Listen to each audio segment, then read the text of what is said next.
What's up, guys? I'm Chris Spags here, back with another Four Corners video for today's 15-game MLB slate, courtesy of Awesemo.com. Now, obviously, with all the teams in MLB playing today, you're going to have a lot to choose from today. So like this video right now, and as we did the last time we had 15 games, give me a comment down below about which guy you think is going to hit a double dong today. So 2 home runs. We're going to go extra ambitious with it. If you are correct, I will give you a shout out in tomorrow's video. So like this video right now, leave a comment, and I will, of course, jump in there later today and talk with you guys. The first corner I want to hit on are the top pitchers on today's slate, and one guy stands up above the rest, Trevor Bauer. He's going to be the top owned pitcher industry-wide with 33% expected on DraftKings, 36% expected on Yahoo, and 26% on FanDuel. The 2.9 implied runs against him are the best on the slate. He's going against the Miami team, who strikes out 27.5% of the time versus right-hand pitching.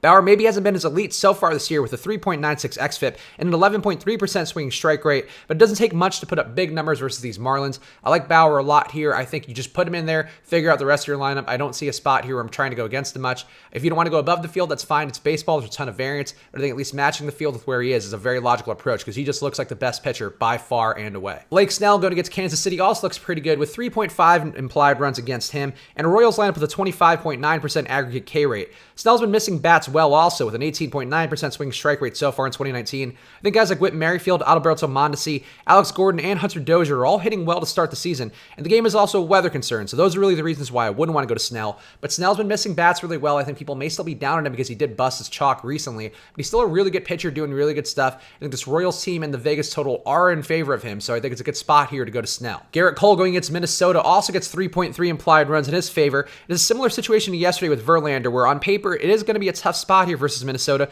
but Cole definitely has the stuff to get it going. A 16.3% swinging strike rate for Cole so far in 2019 shows good ability to miss bats, but the top 6 Twins here expected in the lineup do have a 197 ISO, so again, there's risk there. Same thing as Verlander. Verlander was fine. He ended up not winning the game, but he didn't get shelled, and I think it's the same thing here for Cole. There's going to be some risk, a decent probability someone hits one out on him, but still, it's a good spot for him. I'm okay going with him at a pretty good volume. The next corner I want to hit under the top stacks on today's slate. The Texas stack is going to be the popular one to look at today. They have 5.7 implied runs in their favor going against Jordan Lyles, and that's going to be the highest on the slate. The game is currently a weather risk, but there's heavy ownership expected for Joey Gallo and Rougned Odor. Lyles is mostly limited damage so far in 2019 with just 7.4 hits per 9 and a 1.05 whip, but his 50.9% fly ball rate could be a problem in Texas. Again, a situation here where you want to watch out for the weather, make sure everybody's looking okay, but I think these guys here are going to look good, and again, a lot of ownership expected on both Gallo and Odor. And the same match with Pittsburgh stat going against Adrian Sampson also should be pretty popular today. They get 5.3 implied runs from Vegas, and they're also in Texas, as I mentioned. Sampson's allowing 9.8 hits per 9, so it's a pretty good spot for them to get on track.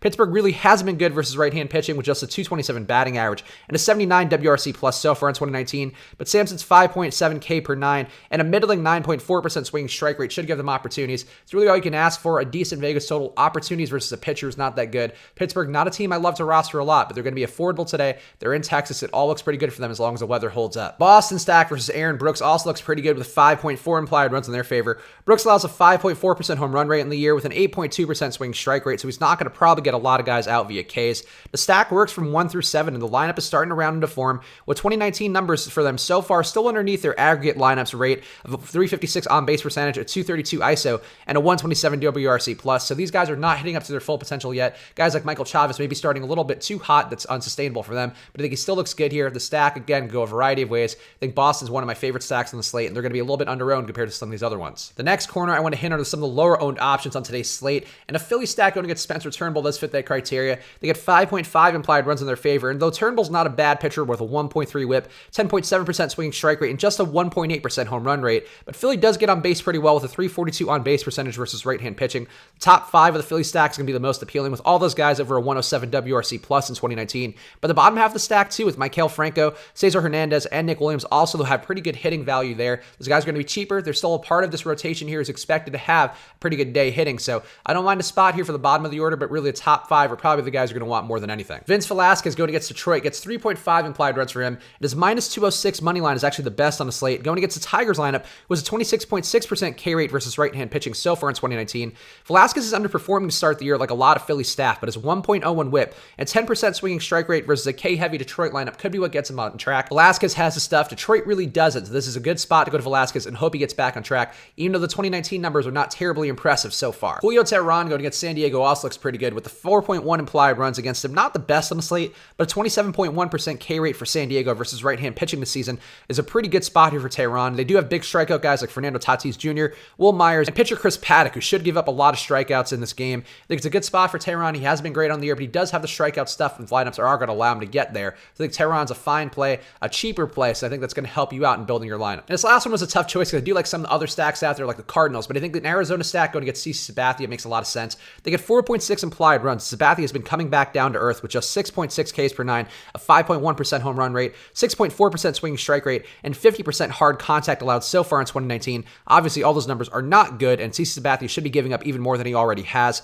The Diamondbacks also have a 216 ISO and a 300 batting average versus left-hand pitching so far in 2019. Ketel Marte and Christian Walker also jump off the page. Both guys have a 270 ISO going against left-hand pitching. It's a nice spot for these guys. They're going to go pretty low owned, and I think Sabathia is just getting back to where you expect him to be, a guy who's over the hill, not in the best condition, and should be giving up some more hits than he's given up so far this year. The last corner I want to hit on are the one-offs, and obviously with every player available in the league today, it's a pretty good spot here to go to anyone, but Ketel Marte is going to be the guy I just talked about, and I want to talk about again as my favorite one-off. He's going up with a 319 batting average and a 279 ISO and 248 at-bats versus left-hand pitching going back to last year. Sabathia is likely to continue to regress. His BABIP has been unsustainably low. It's going to come back up. Sabathia's got a lot of bad signifiers here that it seems like he's due for a blow-up day. This Arizona lineup's been hitting well. I think Marte is going to be a key part of whatever they do, so I like him quite a bit today as part of a stack and as a one-off. We talked about the Texas stack earlier, but Joey Gallo going against Jordan Lyles is also a really strong one-off play. Gallo's got 52.1% hard contact versus right-hand pitching, 385 on-base percentage, and a 388 ISO so far in 2019, and those numbers aren't far off his career numbers, so Gallo, a really strong play today going against Lyles, a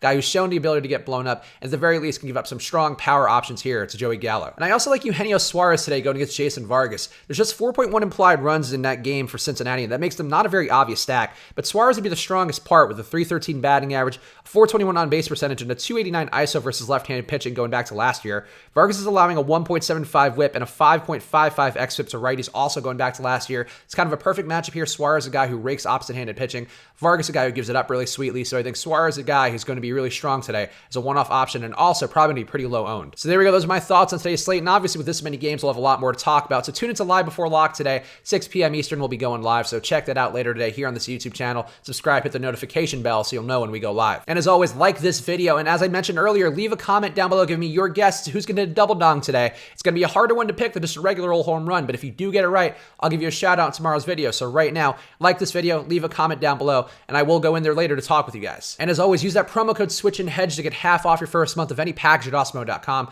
Get all the ownership projections, rankings, as well as projections that you can just plug right into Fantasy Cruncher to optimize all the lineups that you want right at your fingertips. So go right now, use that promo code SWITCHANDHEDGE for half off the first month of any package. And I'll be back again tomorrow with another Four Corners video, so good luck.